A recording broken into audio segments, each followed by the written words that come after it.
Thina sizolilwe izwebo sizolilwe lalakithi Thina sizolilwe solilwe nabo solilwe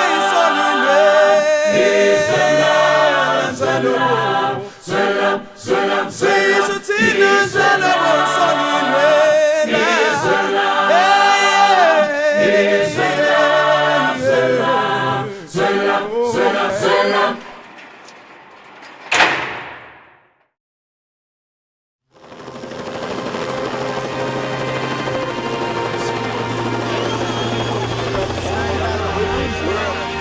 What was his reaction to the reaction of Mr. Mandela?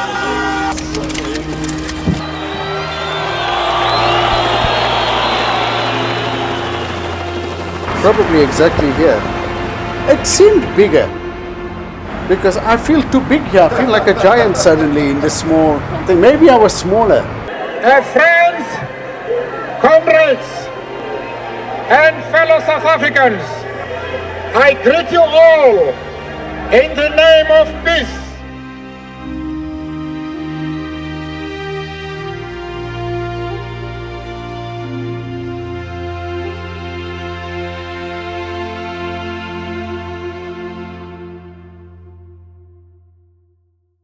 When I came into office for the second term, I said we need to do things a little bit differently. I wanted to see more growth in the economy, and we were advised, and we went through a process of focusing on certain areas and really pushing those boundaries of the engine rooms of our economy and the engine rooms of job creation, and that became known as Project Kulisa. It was very logical for us to look at what do we do to celebrate the centenary of Nelson Mandela. And for us it was, why not do the statue that kind of pulls together a Nelson Mandela or a Madiba legacy route, as we call it. We in the province have got a whole lot of Madiba legacy from Parliament, from the balcony where the speech was made, at the Grand Parade, from the Drakensberg prison, and of course Robben Island, which is already a big icon. And so how do you link it all together with a route? And that's how it was born. I've been involved in a celebration of Madiba's life and contribution to our country over a long period of time, as our committee's been grappling with a proposal to erect a statue to him by the city. And that proposal dates back about 5 years. So there's been a long process of engagement and studying and analysis. Finally, we received a proposal from MEC Windy and MEC Unruh Maree to collaborate with the Western Cape government, and in particular to erect a statue at the City Hall as part of the Liberation tourism route, which is a project of the National Department of Tourism. Early on the Saturday morning, I got a call from the Commissioner of Prisons, as he then was, asking me to meet at his office at 2:30 on the Saturday afternoon. He told us that he was releasing Madiba the following morning. And said to me, "Look, Farida, you are assigned to go fetch Winnie to take her to her husband." I said, "What?" But he said, "Look, when I come out of prison, I want to first greet the people of Cape Town." And then we had to organize an event without much by way of resources. Because I know what was going through the minds of the rest of the delegation was exactly what was going through my mind. Can you keep him for like maybe 10 days or 2 weeks so that we organize stuff? But you couldn't possibly do that. You couldn't possibly, make such a request. That would be perverse. His speech on the balcony, his speech on that Sunday afternoon, really epitomized a lifelong of struggle, and then looking forward to the miracle of the South Africa that could work together on the basis of what Nelson Mandela believed in, that we are one nation. How long do you reckon the production will take? Do you take as long as you've got, or is it something that... Well, we definitely need 4 months.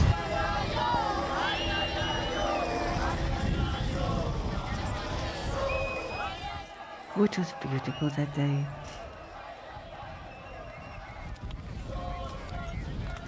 Is it 28 years? Oh my goodness. Wow. There I am telling the people to move one side. I was just thinking, it is so beautiful for him to come home. From my position and my memory of the whole thing, it's so chaotic for me in a sense, because I wasn't just an observer and present there, but I was, filming. And when you in an event like this, half your concentration is on what you're doing and looking through the lens, and that framing of the event, as opposed to being in it in a sort of a much more three-dimensional sense and emotionally as well. Because, I don't know, again, your emotions often get sort of separated from the event because you're filming it. What a thing, eh?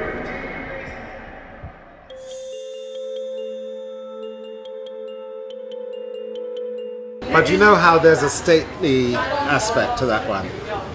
The one outside Parliament. There's a stateliness about it. Yes. That's what we need on this one too, Yeah.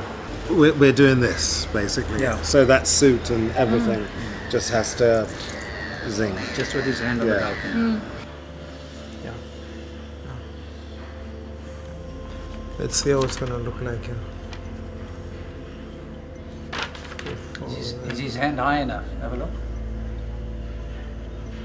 Yes, I think so. For now.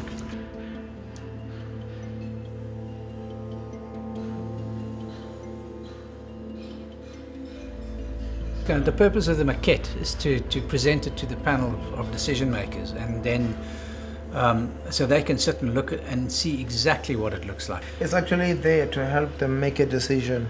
Yeah. Whether or not this is going to look like as they want it to look like. I think it's statesmanlike, and I think that the client should be happy. Let's present it to them, and then we can have it scanned and cut.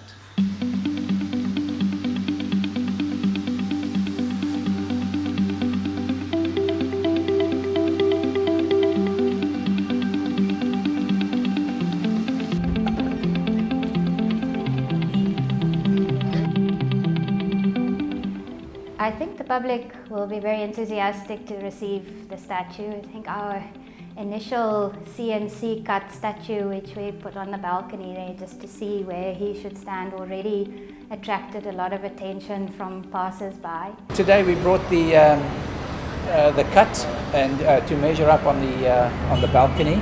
It fits perfectly, and now we're looking forward to seeing what this looks like when it's finished. I believe that the moment the statue is unveiled, it will very quickly become one of those must-see things in Cape Town. I think people will be thankful that there will be the statue is the beginning of access to the City Hall. So even there, Nelson Mandela, in his Centenary 100th birthday, is still paving the path for change, paving the path to give people access, because now he's giving them access to the beautiful City Hall.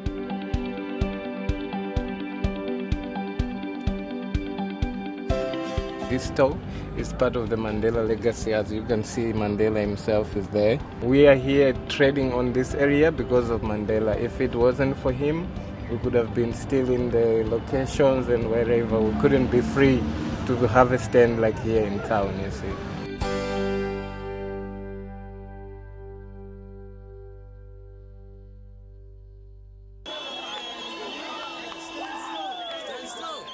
So on Sunday, the 11th of February, I was one of those who went out to Victor Verster to collect Madiba. The street was lined with people. He had been working on notes, handwritten notes on what he was going to say. Cyril, Musibo Lekota, Popo Mulife, Jay Naidu and I were in my Toyota 1300. And Madiba was being driven by Rose Sonto and Bulanani Luka in a Toyota Cressida behind us. When he was released, stopped the car which was taking him and Winnie Mandela from inside the prison grounds, and they walked hand in hand. I mean, that image, that marvelous moment of him walking out of the Victor Verster with Winnie and just looking like the Richard Burton and Elizabeth Taylor of the world. Fantastic, life-changing moment. So we made arrangements to take Madiba into the Civic Centre to close the roller door so the press didn't get at him, and while we went to assess the situation. By the time we got back to the Civic Centre, the car wasn't there, the roller door was open, and nobody knew where Madiba was. And what do we tell anybody? We don't know now where Nelson Mandela is. A traffic officer called me and said there was somebody who wanted to talk to me on his motorcycle radio. And it was a guy called Colonel Gribeno of the security police. He said, you know where Mr. Mandela is? And I said, yes. He said, no, you don't. He said, you better bring him, or the city will burn this evening. And then we found out what happened. That the car got lost, it was diverted, he was safe somewhere. We left the city, travelled to Rondebosch East, found Madiba sitting very relaxed in a home, drinking tea, shoes off, kind of, oh, where have you chaps been?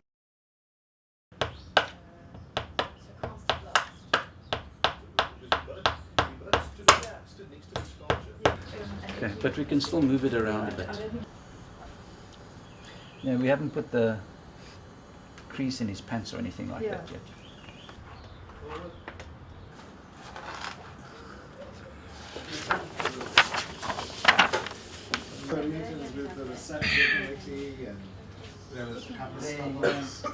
Standing back there, I was worried that his hair was too big. Yeah.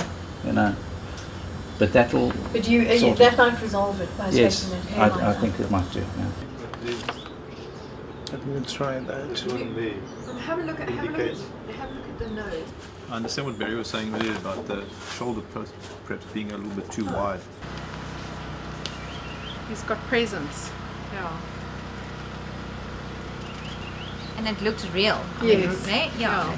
I'm amazed to actually see where we're at. I really think that the statue looks great. I mean, to see it in life size from just an inception and a dream of having this. So yeah, I'm privileged to be part of this project and just to feel part of this whole. I think in terms of keeping one positive and thinking of that day and how far we've come in South Africa makes me very excited. Because he was concentrating on the speech and stuff, we've got a lot of him serious, but he also smiled during that footage. It's a very accurate sculpture. There are a couple of things that we need to tweak, and they will be putting a slight smile on Mandela's face, which I think will possibly connect people that are viewing the statue to Mandela.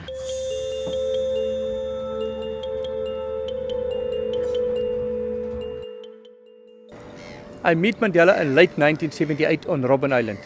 That was when he was 60 years old. That was about 40 years ago, yes. That day, when we arrived on Robben Island as young prison warders, they told us we're going to meet the biggest criminals in the history of South Africa. And they said this guy's got life sentences, some have done more than life. And we are here to break the spirit of these guys. And later they tell us, this is, when I asked the sergeant, what are they really in for? He said that the terrorists who try to overthrow our country. And we was never allowed to call them political prisoners. We all said they are security prisoners against the state of the government of that time. I think South Africa must take the legacy from Mandela, what pain and suffering he gone through. Madiba played a huge role in the modelling of a new South Africa, at huge sacrifice really, politically. And the nice thing about it is that across the board, it doesn't matter about your political party today. You know, Nelson Mandela rose above that, and it was about South Africa. There is no doubt that the foundations have been set for us by those years of struggle, by those stalwarts of the struggle. And we only need to be able to grasp that with the same mettle and determination that those struggle stalwarts like Mandela and Sisulu and all of them, the same kind of tenacity to move forward and grasp those opportunities. Those are, to me, the 28 years of learning that we should be taking into the future. You know, my kids went to the Holocaust Museum today, 75 years later, just to remember that moment. And I think there's no time limit for us to implement the legacy that is Nelson Mandela. And I think 28 years later, it's just a good time to stock take and to keep on building that legacy.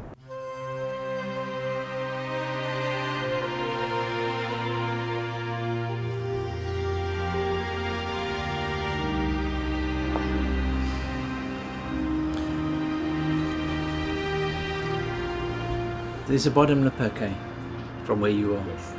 Okay, I'm also thinking that. The last 24 hours have been hectic because we literally pulled an all-nighter. It was simply failing. I'm talking about the face specifically. It was just failing, and then I don't know, you know, maybe it's adrenaline, right brain kicks in, I don't know what it is, but suddenly things started to happen. So we're going to start cutting some of the limbs off that will be excess in the molding process, but so they'll coat the sculpture in multiple layers of rubber. It'll be silicon rubber. And then once that's stabilized, we'll probably take the sculpture back to the foundry and finish the molding process off there. After they finish, we have to put first layer, as we always do, of our rubber.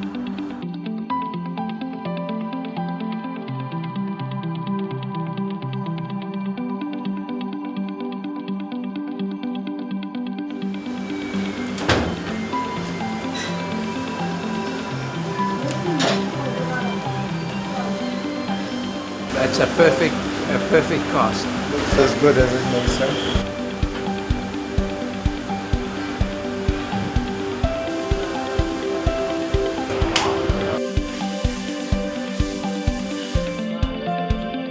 And another thing engaske ubuzawukwazi oyena sendiyenze nje ukuba sifumanela la kakuhle ingene kakuhle lento kodwa njengoba inje apha kodwa ihambe nje gradually kakawuzukwazi yenza lona.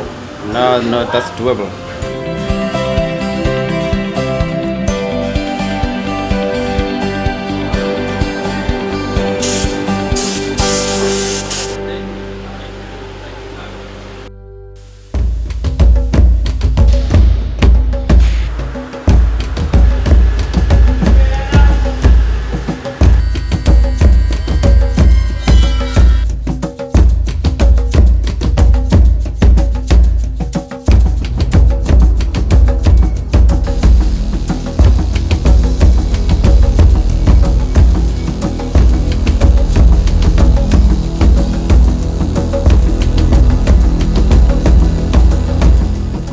Unbelievable to actually be here and to see that this project is finally now, we're almost on completion. So, and the statue looks amazing. I mean, you can really see it's Mr. Nelson Mandela.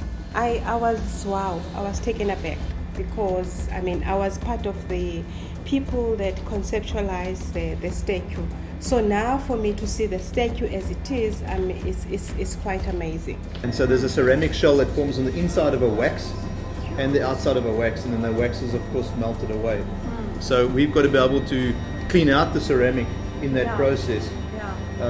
So they jackhammer and they sandblast inside the sculpture as well, so that there's no ceramic left in the bronze when it's finished. The minute people knew that Mandela was going to be released, then they all congregated here. And I don't know whether people spontaneously came to the parade, which was the great meeting place of the past, or whether they'd heard he was going to be speaking here, but everyone converged on the parade. And then there was such a traffic jam all over Cape Town, no one could get through, and nor could he get through. And so about 3 hours after he was billed to start here, it actually started, but we'd been here from very early in the morning. When he got here, he couldn't find his reading glasses anywhere. And so Mrs. Mandela gave him her reading glasses. And we knew that that was a really important part of the history, so the glasses had to be there. And we first had them on Mandela's face, as he was when he read the speech. But that looked completely wrong. It didn't look like Mandela. It looked as if we'd got a key detail wrong, although ironically that key detail was wrong on the day. So we decided we wanted Mandela to look like Mandela. So we put the glasses in the hand on the speech instead. It was before the days when it was trendy to have eyeglasses that both genders could wear. But he started that global trend. I would give it to him. You know, maybe he started that trend. It's agonizing when it's not him and it's cast and it's done, you know. But this is him.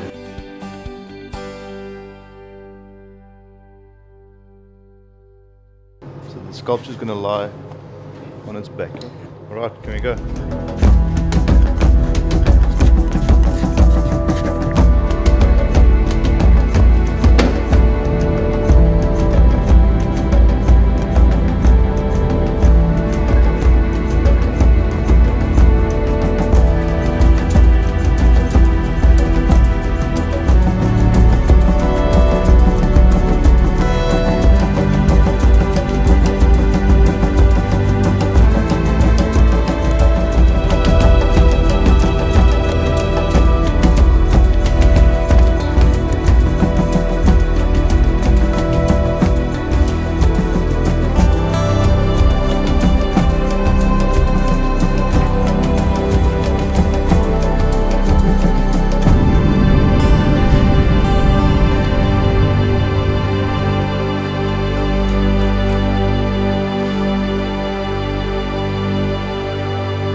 Well, I think it's a great day to honor a great man, an icon, a lodestar, and I think that it says quite a lot for the city. Nelson Mandela is one of those people around the world, in practically the whole of human history, who has risen up to be admired throughout and will be through for the centuries to come. And he was addressing us as one nation.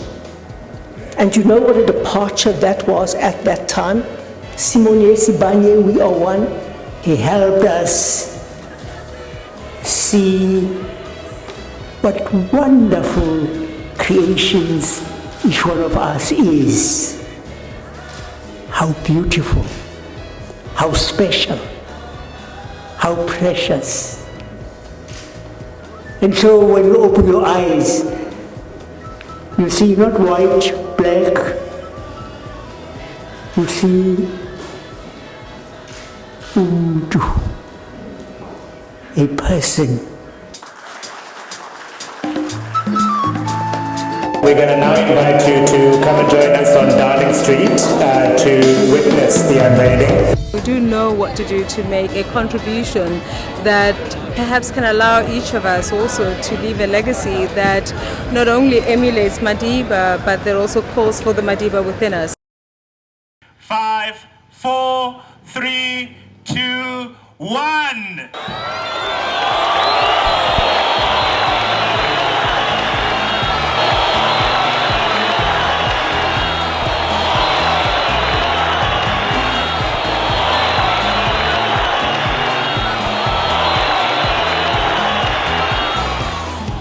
I'm feeling relieved that everything went well. I think it was a major success and honored to be part of this whole process. Well, today was a very emotional day actually for me.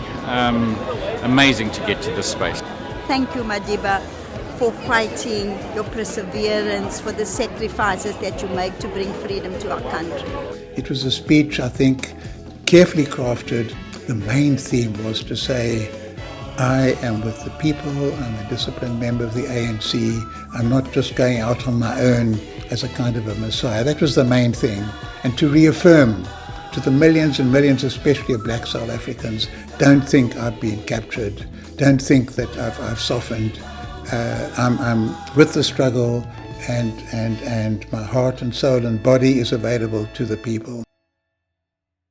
Our march to freedom is irreversible. We must not allow fear to stand in our way. Universal suffrage on a common voters' roll in a united, democratic and non-racial South Africa is the only way to peace. and racial harmony. A man down!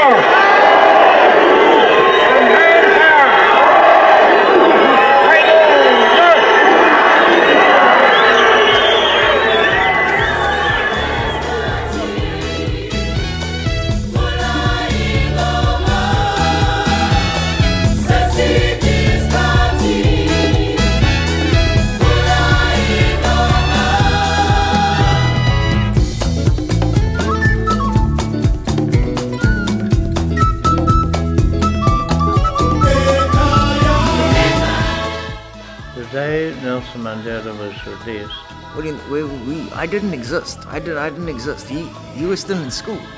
I was sitting on Bloberg Beach. I mean, it changed South Africa, and it freed us. We hardly slept because of the excitement. We're just dancing and singing and very, very happy. He freed me from my jail of prejudice and fear.